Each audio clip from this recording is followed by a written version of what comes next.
What's up, what's Short Tech here, and today we're going to be opening up the brand new Mavic Mini charging base. These things are actually really hard to come by, but I was able to get my hands on one. Hopefully you guys would be able to get your hands on one too. We're going to open this up, we're going to go in through it, it's manual, we don't need that. Let's see, battery chart.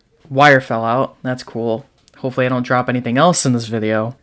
So, let's take out the base. That looks like that's it in there, so that's good. Let's have the base, the cover for the base in here, and that should be good. Alright, what is this, like a twist off thing? No? Oh, maybe there's like tape. Yep, tape. Awesome. And don't want to drop that.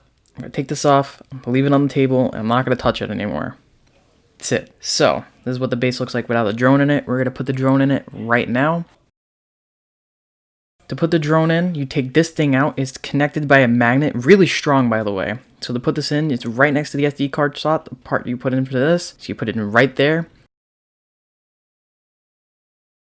And then you lay the drone on top like this. And that's it.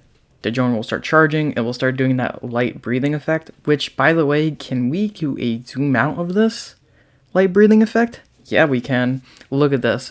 Yeah, I love that. I love when things that charge do this lighting breathing effect. I don't know why, I just do. This charging base has been very good. One of the things I have to mention though is that this thing will continuously charge your drone even if the battery is full. So once you know your drone's battery is full, which takes a while, honestly, but once you know it's full, maybe take out the battery and you can leave your drone in there. It makes like a cool little kind of case for your drone to say, hey, I have a drone. It looks nice in this little spot. Anyways, that's it for now. The case has been very good. I definitely recommend it from DJI. And I will see you guys in my next video. Later.